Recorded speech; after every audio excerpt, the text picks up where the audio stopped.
Okay. Hello and welcome to the Stories of Northern Life podcast. Today, the roles are reversing. You may recognize my voice as the host of this podcast for a very long time, but this episode is a little different. I am the one being interviewed today, and I'm sure we'll get into more on why and all of that fun stuff, but you will get to know a little more about me, which is kind of fun. So, I'll let you take it away. So today, myself, Nicole, and Will, the director, hi, are going to be interviewing Mairi. So we will begin with where were you born? Yeah, so I was born here in the Sault, September 28th, 1999. Born and raised, been here my entire life except for when I left for school. Yeah. So what did you do for fun growing up in the Sault? Yeah, so I was always the artsy-fartsy creative kid doing all the fun things, dancing on my porch or drawing anything. So yeah, for sure, growing up just being artsy-fartsy. And then my mom is a Highland dance teacher. So from the young age of 3, I was put into a kilt and dancing around, being actually trained. Though having my mom as a teacher growing up was always a rocky situation. But I do appreciate all of that. And then of course I transitioned into doing all the other styles of dance shortly after, probably like the age of 4 or 5, went in to start doing ballet and jazz and tap and hip hop and point and contemporary and all the things you can imagine, all of them. So for sure that was much of my upbringing, every day after school, going to dance class, weekends, all of that. So that was a huge chunk of my life. And then yes, painting, drawing, all of the above. Any medium I can get my hands on, like for sure I was doing it or trying it. So yeah, that's a bit of my fun extracurricular activities growing up. What was your favorite type of dance? Oh, probably contemporary, because it's more of like a mix of all of the above, and it's more expressive, and I was never very technically sound, like my rotation was never very good, and my flexibility was like okay, so being able to like turn in my feet and like doing weird things was like very much up my alley. So I would say contemporary was always my fave. Mm-hmm. I do remember, I think before you interviewed Brian Kelly, or at some point when you interviewed Brian Kelly, there's a photo of you in the Sault Star in your Highland dancing thing. Yes. Roberta Pavilion. I think it's a picture of my mom holding me, and then there's another dancer in the photo, and I was like 3, and the caption reads, Catherine McLeod with daughter Mairi Morassut, and it was Rebecca Beath. So all our last names were different, and it made my mom hated that because it looked like she had all these different kids and all different dads. But Rebecca's not my sister, but anyone in my mom's dance community was always considered a sister to me. Like it was just, that's how I was raised. So, but I think that picture's super funny. It always sticks out. I love it. It's one of my favorites. So where did you go to school? Elementary school, I went to St. John's, little Catholic school. It no longer the building's still there, but it's not an elementary school anymore, which was great as a kid because it was just like a block around the corner from my house. So I would meet my childhood best friend. I would call her every morning. I had her number memorized. I would call her every morning and be like, hey, are you going to school? Yeah, okay. And then we would meet each other at a tree and we'd walk the rest of the way to school. So that's St. John's, and then I went to Superior Heights for high school. St. John's was closing at that time, and my brother was still going into grade 7 when I was going into high school, so my parents didn't want to drop off 2 kids at 2 different places, so we both ended up going to Superior Heights. My brother was in the 7-8 program, and yeah, high school was a rocky time, but like most, I would assume. Well, maybe not. Good old high school. But that was high school. Then for university, I went to the University of Waterloo, and I studied global business and digital arts. And so what made you sort of choose Waterloo and that program? Yeah. Honestly, for many years, my mom was adamant of me leaving for school, so we would go and tour different schools, starting in grade 11. Yep. Needed to get out of the Sioux, gotta go. So I was obsessed with Ryerson. I really thought I wanted to be in the city, and then I went to go and tour the program, and I just didn't resonate with it. It didn't feel like what I wanted to do. So the next year I went to Waterloo for March break. These were both March break trips on little tours. So then I went to Waterloo, and Waterloo campus is not picturesque. It's definitely got a mishmash of buildings and an interesting vibe for sure, but the program itself was everything I wanted. A nice balance of business as well as like creative digital work, so I was able to like actually make things, as well as learn like business end side of things that are very practical. So that's why I chose the program. Also, it was like a fancy new program with a brand new campus. It was in Stratford though, the main campus for my program. Right. Which was kind of cool. Got to transfer back and forth. Like at that point, it kind of sucked because every Fridays we had to hop on a bus and we had to spend the entire day in Stratford. But exploring that city is super cool. Like Stratford has so much cool history, and I ended up loving it because I stayed there in my last year in school for the first term, right before COVID happened. I was living in Stratford in a super cute apartment above a little shop, and I loved my time there. I worked at a dance studio just down the street, and school was good, and it was all wonderful. And then obviously COVID happened, but COVID led me to here, so Changed everything for a lot of us. I was supposed to be. It was like that in between season, and I was just got my acceptance to get a job in Austria. For an internship through my schooling, and I was super excited about that, but then obviously COVID happened, and then I came back home and I needed an internship, and Mike Delfrey sent me a job posting for the Sioux Museum the night before the application was due. So I applied. I was like, okay, this might be good. Like, I need a job, so looks like something I could do. Plus, I trust Mike's advice, so applied. And I was expecting an old man to be on the other end of the interview, a William Hollingshead working at a museum. I was like, uh-oh.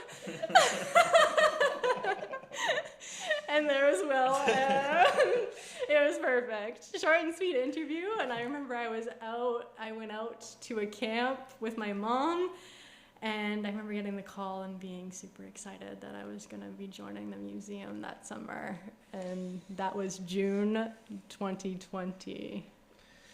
Yeah, that was my first year as director, so you were my first batch of like official summer students or summer employees that I hired. And I totally remember the interview, and I remember you applying and being like, oh, look at this application.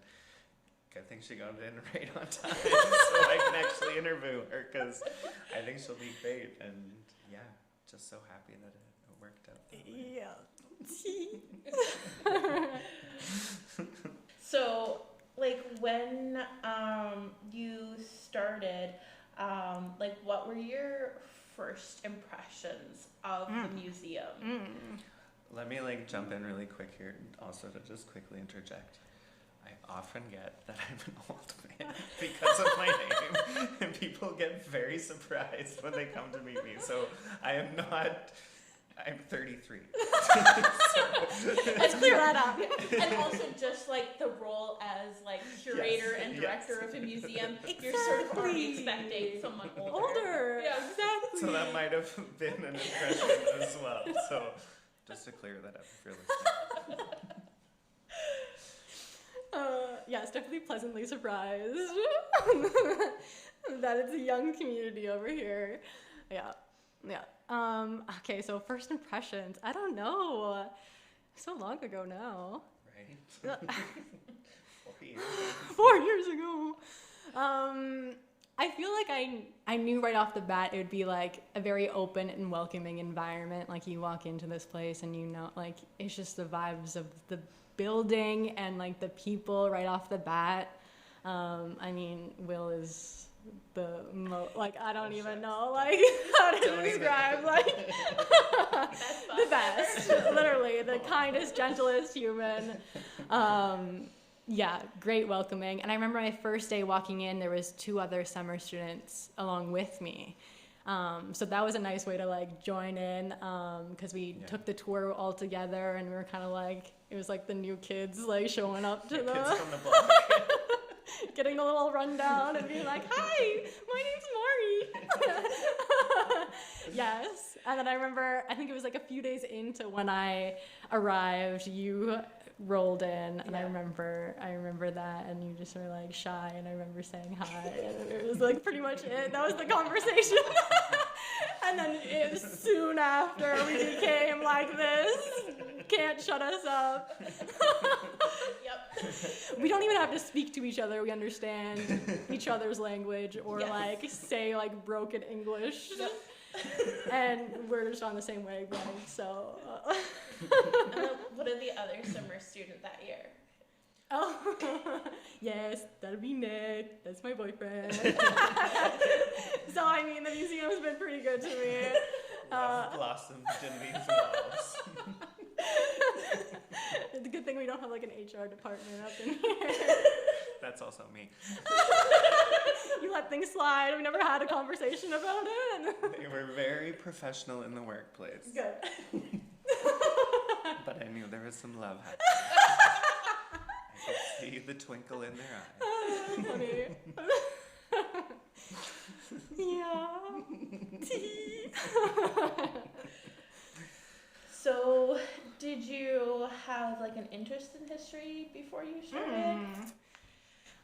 Not directly, I would say. I've grown up traveling a lot and I've been to a bunch of museums, like forever have been going to all the museum. It's always been a stop on our list. My brother's always enjoyed it. And then slowly as I was getting older and more deep into like digital media and stuff, I've kept on walking into exhibits and being like, wow, like the interactive parts and like the space and how things are displayed and all that stuff found really interesting. And I remember walking through a specific museum in Dublin while I was studying abroad in England. I took a little trip to Dublin and I remember going through this super interactive exhibit and I was like, this is something I would love to do. And I remember my mom being like, you have to do something like this. Like, this is like, it's so fitting for you. I think it would be so cool.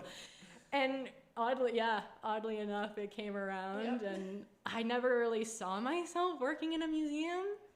But I had worked at the art gallery of Algoma one summer, working with the summer camps, doing programming, and I loved that environment too. So, I think it was perfect timing, perfect fit to like, now I can't see myself anywhere but working in a museum environment. Like I can't imagine not. I just love it. The storytelling, the history, and the community is like huge. Yeah. I love it all. So does that answer the question? I don't even know what we were asking. And I think when you first started too, we were going through a transition in our branding and our marketing and our visual image to the community, and you kind of came in as a summer placement, but also a placement intern for your schooling, and I kind of just gave it to you and let you run with it. And I mean, anything you see now that is the museum on social media, on the podcast, on press releases, on photos, on that's Mari. It's like she did that. That's what she did, and she really took it and ran with it and has made that image for us, or that consistency in the imagery or the branding or the design that we're kind of putting out. So I threw you in the deep end a little bit there, but I knew you could handle it, and 100%. you came out, and I'm just really glad that you love museums. Yeah. Because again, you don't have to come to museums with history, right? Yes. Like we Yeah. have people that do the design work. We have people that do the podcasting. Yep. Nicole does everything. She all the things. I'll jump in on pretty much everything too. But yeah, I think that's also something to mention is, yeah, museums can just inspire people in all kinds of different ways, and there's opportunities to work in these kind of places Yep. without having to have that necessary history background. Yeah, because what was my role when I first came in? Because it wasn't exactly the title and like kind of the job description was not exactly what I think I took of it. I think when I had first hired you, it was more like to do like community assessment and like learn like where we could grow and how we could do that kind of work. Like it's more out like engagement. Yeah, more engagement and more kind of like learning about the community and kind of driving the direction of what the museum could look like, and then transition to more of leveraging your design work, because I mean you are a fantastic designer, as we know. Thank you. Pick up our merch, Mairi. But also just like check her out and follow her. You have a website, right? I do have a website. I think You can plug it at the end. Okay. But definitely, yeah, did a great job, and yeah. Yeah, and I learned so much through just experimenting and trying and having ideas of like kind of what we needed and like what could be cool, and I just experimented like making the virtual tours and stuff, like never knew how to do that or what that even involved or if we even needed it. And like through the pandemic I think my dad had a 360 camera that he had for a project, and I stole that and was like, I'm gonna make virtual tours. I remember, we put up the Bonsu exhibit. Nobody could come see it. I think that was maybe one of the first ones. Yeah, I think that was the first one. Yeah, so that was really cool.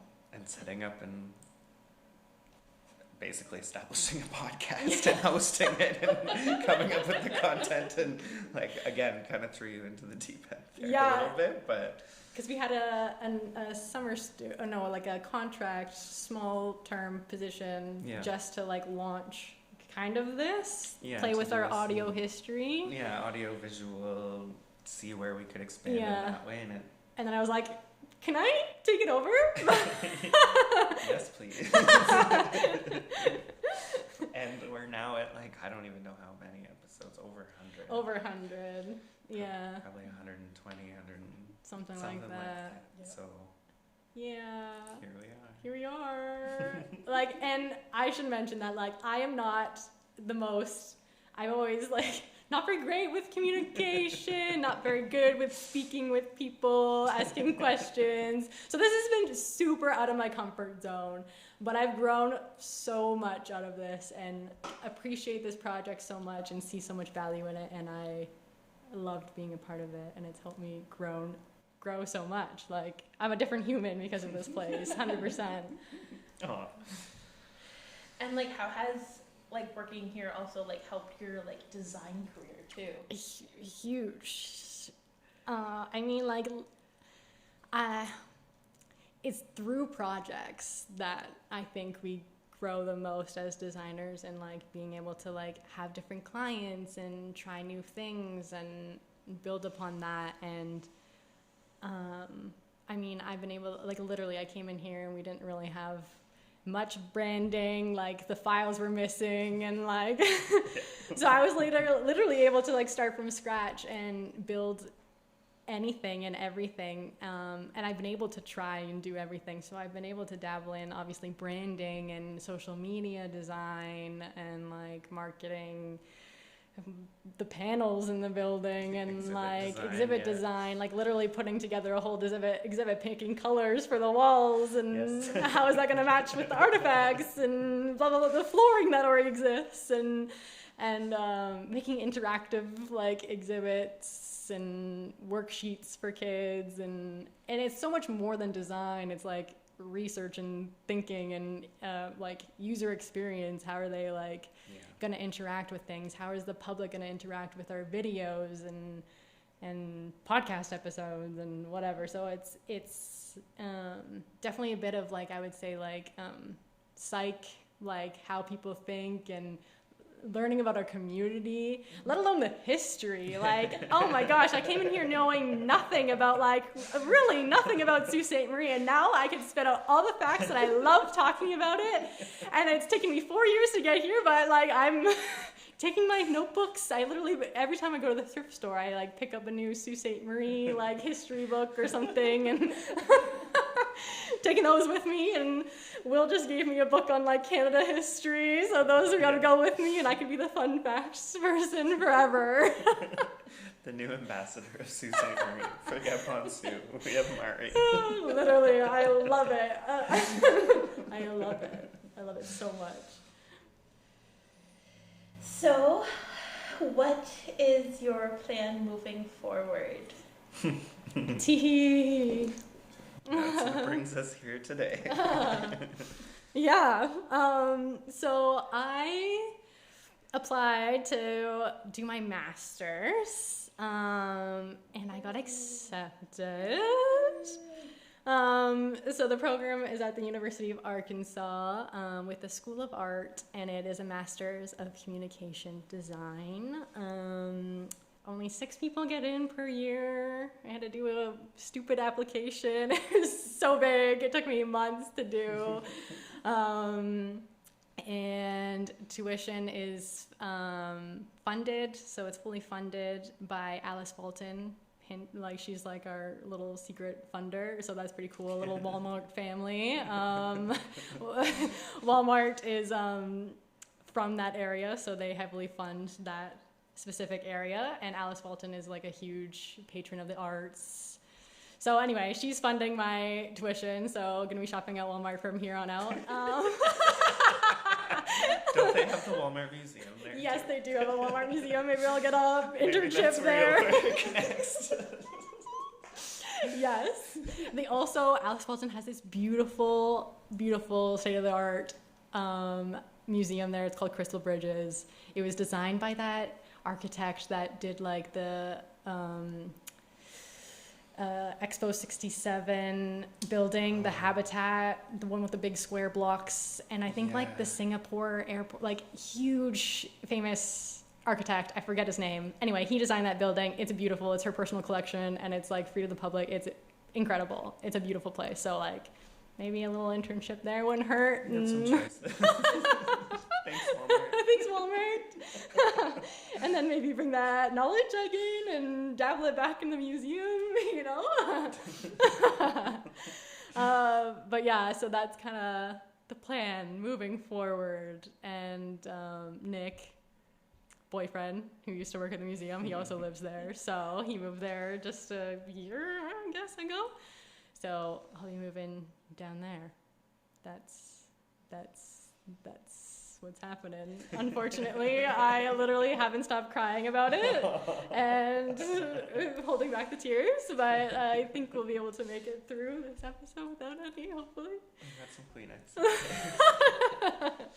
But I think it's important to recognize also, like, you're going, but only 6 people get in a year, and you're one of those 6 people, and I think you should really be proud of that, and that's really important, and the work you did here obviously changed the museum for the public and us and staff, and so we're excited to see you go do a master's and learn more cool new things. More things. Thank you, I really appreciate it. You can rekindle the little twinkle in the eye love that happened here finally.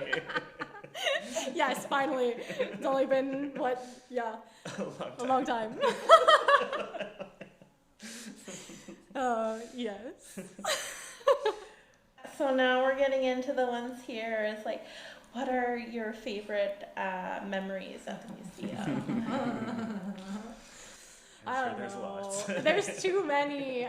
It's really just the laughs, I think, and like the little tiny things that go on each and every day. You know, I mean, that's the best part. You know what I mean? Coming into work every day, just excited and happy to see each other, and like, yeah, having the strange interactions with people that come in and we have a little giggle or like look at some old stuff and laugh about it. Exactly. It's so weird. Find some creepy things in the collection, and I mean, like, that's such a magical thing in itself, like being able to go through our history and like finding cool things, and so magical. But yeah, favorite parts, I don't know, it would be the people, the community, 100%, like that, hands down, that's it. Fair. Yeah. I remember we were watching the other day the blooper reel from like the first summer students. Was that Yeah. was the first Yeah. batch where Yeah. we went around and did a little video reel of everyone, and then we put the bloopers together and just died laughing. It was so funny.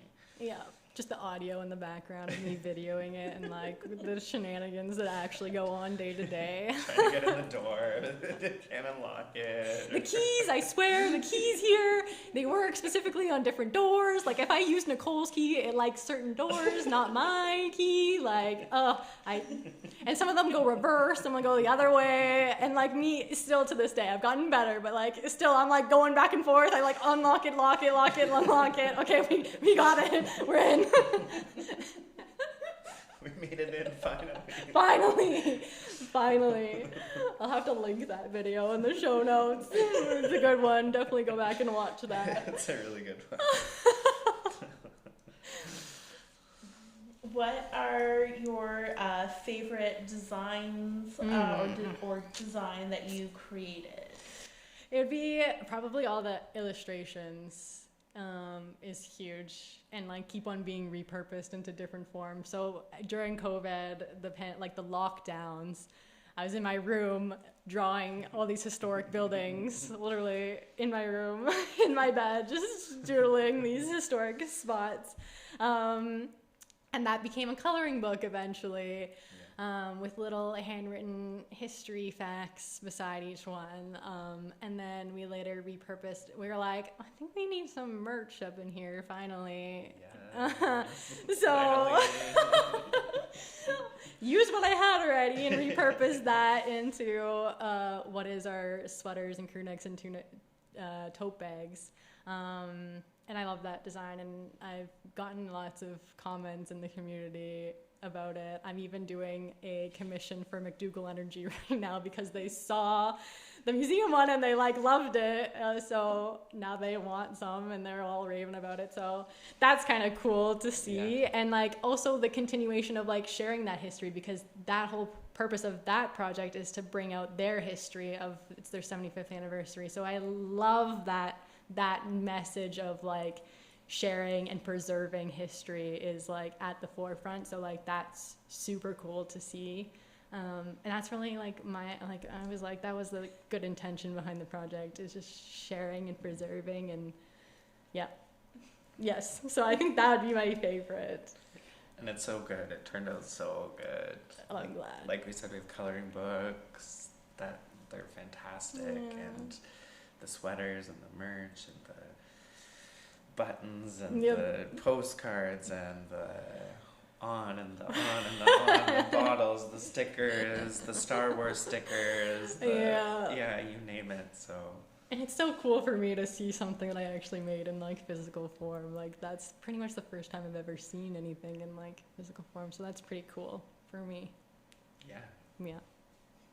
And cool for us to have such an awesome person design some stuff for us, and we can use that. Yeah, and it's great for the museum too, because we've always had like consignments in our gift shop, and now we actually have products that we can sell and make some money off to help support our initiatives. So that's a huge plus. And you can wrap the Sue in the coolest design around. Hell yeah. So, moving forward, what is something that you will take with you from your time with us? This is the question that I saw that I like started bawling, so I'm probably gonna cry on this one. I'm probably gonna start. Oh yeah, I'm gonna cry. Here we go. Get the tissues. Literally everything. Literally everything.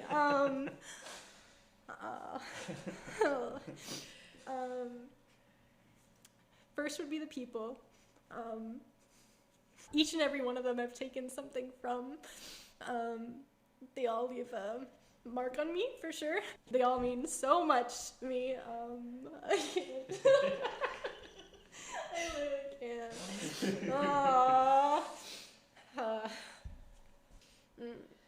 I truly hope, especially these two right in front of me, will stay. I hope that these two standing in front of me will stay with me forever and be forever friends, because for sure they mean the absolute world to me, and I wish them all the best.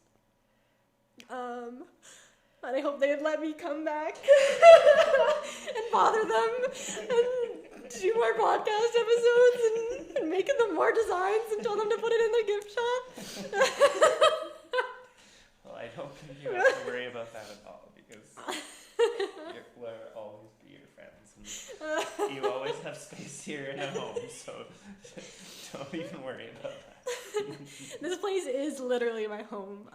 I feel so at home here. How many times I've actually cried in different corners of this room and all the rooms, and laughed and all the things in all these rooms. It literally feels like home, next level home. Career-wise, too, like jumping off point, literally a path moving forward of so many options and so many opportunities. The connection to community and the connection to my roots, of where I was born and raised and where my family has lived. That is irreplaceable knowledge and love for this community. Giving me a greater appreciation for history and storytelling and sharing, and with that, like I mentioned, my voice, being able to speak and have opinions and talk to people, and giving me so much confidence. It's unbelievable how much this place has changed me. Like, even the interactions with people as they come into the front office, before I would not be able to talk to anyone or nervous to pick up the phone, and now I'm the first one. Well, Nicole's always the first one, but when she's not there, I'm right there. You're the activity chic girl. You're always out there giving the buttons to the kids. Every time I see them you're like, what did you learn today? What was your favorite thing? Pick your button, prize. Yeah. Kids are the best part. I love that. So eager to see them. Yeah, I think that's super special. Literally anything. I owe so much to this place. Yeah, I definitely didn't articulate any of that well. I think the feeling is mutual. We owe a lot to you as well. So, and always come back. There's a home and a space for you here always. We already went through the podcast the schedule of lists that I had and highlighted the ones that I hope to do eventually. Yeah, so there's this one question here. Will you come back to be a guest host in the future? Yes. 100%. I'll be back. Hopefully at Christmas. I don't see why not at Christmas. So I'll have to line up an episode or two. Yes. And my brother came in today because he's in town. Was in town. He just left. But because we painted walls in the military gallery together, and that will always be a special moment because I got to bring my brother in and we got to contribute to the walls in such a cool way. But he was next I was already thinking in the winter when the museum's closed, I gotta volunteer myself to paint some more walls because I know they need to be painted. Yeah. Did he come do the text one with us too? With he the did. wood blocking? Yeah, that was awesome. We stamped old blocks onto the wall.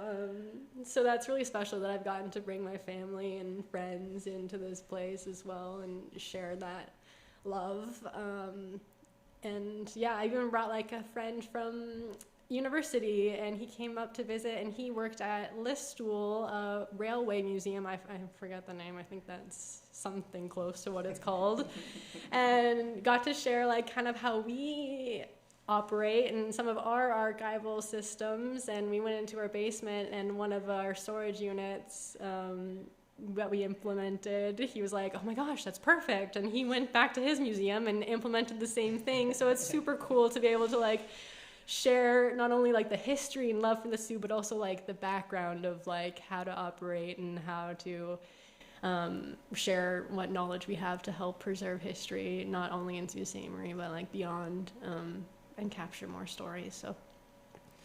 And you've done a lot of that just with projects you've done here. Like I remember we did the United Steelworkers big project that we're still waiting to kind of see happen, but that was like a national level design project. Or I don't know, the podcast, like people are listening. Thank you, everyone. Thank you, listeners. But from all over the world, like these stories and this history is not just stuck here anymore. It's being represented in a really fun, relevant way, and I think you really embrace that, and we're the one to drive that messaging and that opportunity for us. So I love that. Come back, be a guest host. Or just come back. If it doesn't work out. If it doesn't work out, yeah, maybe you won't. You never know. You don't like Walmart anymore. We have Metro. It's okay. We have Metro.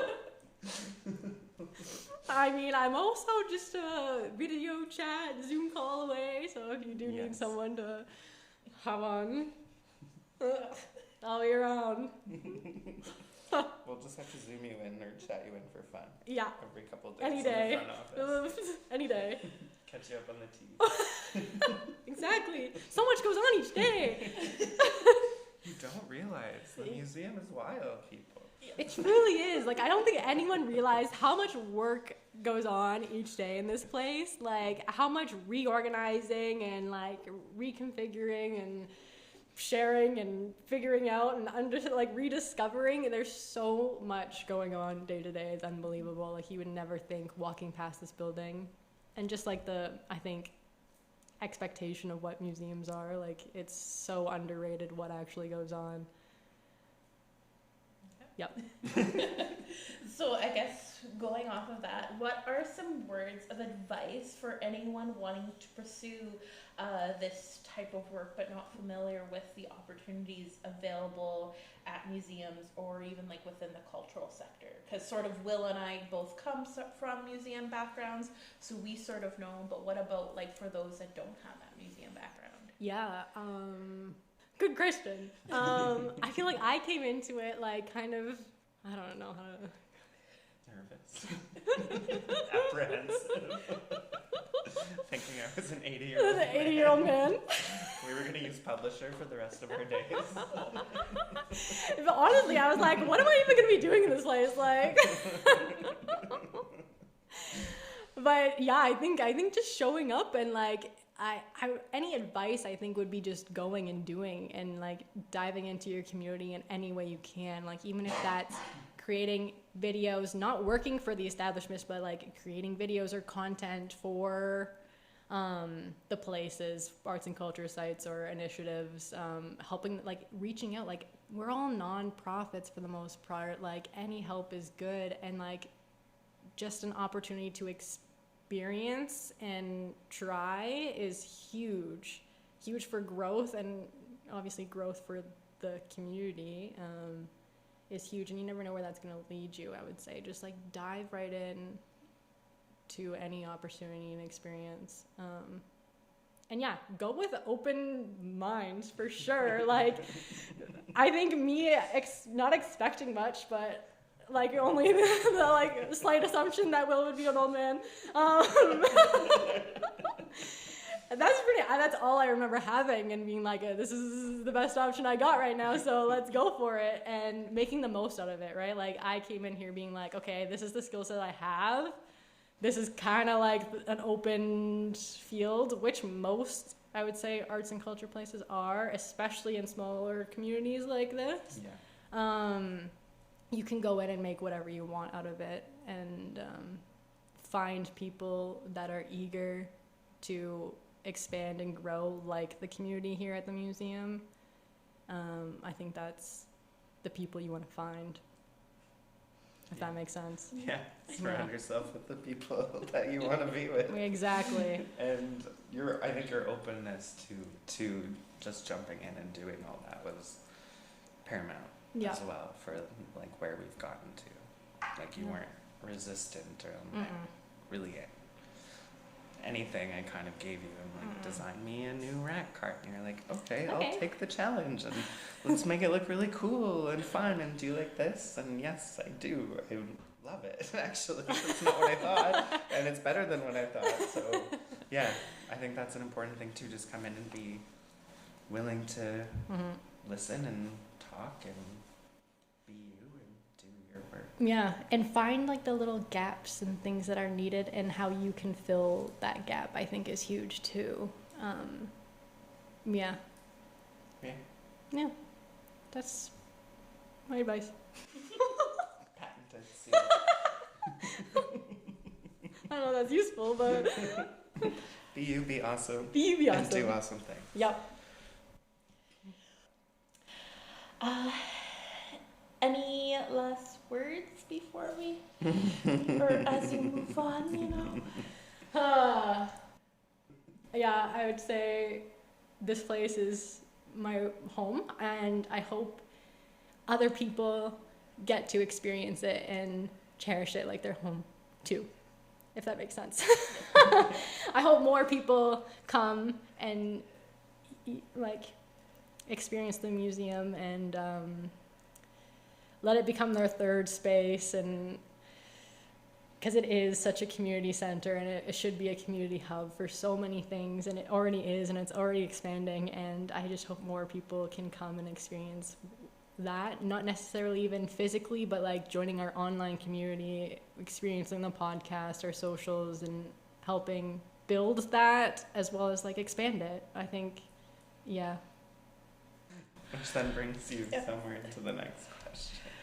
And so let's end off with our final question, the question that you actually created for us. To torture all of our interviewees and anyone that's been on this podcast. This question is Mairi's question. Yeah. And I don't want to do it. Do you want but I do. Do you want to say the question off the top of your head one last time? Okay. 100 years from now, the Sea Museum has an exhibit on me. What would 3 artifacts be? And I guess the title of my exhibit, that's the hardest one. But 3 items, I was trying to think of these. I was hounding my brother. I was like, okay, do these sound good? Like, I don't know. Like, you know what mine were, so let's be honest. And so many people I've interviewed have been like, okay, what would yours be? I'm like, it's not my interview. I never have to answer this. It's my turn now. Okay, first would be very fitting as to what I've been saying is in a photo album of all the people that have impacted my life and have been a part of me, who will always be a part of me because I've taken things from each and every one of them and love them all dearly. So I think a photo album of me and my friends and family and everyone in between would be vital to my exhibit. Good. Check. The next one I wanted to be something like a tribute to my dance career or like artsy fartsy things. So I was thinking of this one dance routine, maybe a video of it, or I have a trophy from it. It was in university when I was a part of the dance team at the University of Waterloo. We had to audition for the University of Waterloo dance team, and I was not chosen to be in the contemporary lyrical category of the team. I was only in the hip hop team. I don't know why. Because you got the swag. I'm swaggy, you know? Who knew? From Highland dance to hip hop. Here we go. Most versatile. But my friends also didn't get on the team, that portion of the team, so we decided that we were going to do a duet together. And anyway, our duet ended up winning the entire competition, and beat the team leaders that didn't put us on the team, so whip-de-doo. Just another testament to how great you are. But that was a huge moment because we choreographed it ourselves, and yeah, we won the entire competition, so that was really a special moment. So I think that would be a fun thing to show my hard work and dedication towards my dance career, even though that's, phase is kind of over in my life, but maybe not. You never know. Maybe in Arkansas you'll rediscover your hip-hop swag. Yeah. Choreograph some crazy routines for the Rockettes or something. For the Rockettes. I'm not a sports person. She'll be the cheerleader for some squad. And also design all their merch. Yeah, exactly. That's more so where we're at these days. Maybe I'll have to have my own dance club and I'll just there you go. Design all their clothes. Mari's dance studio.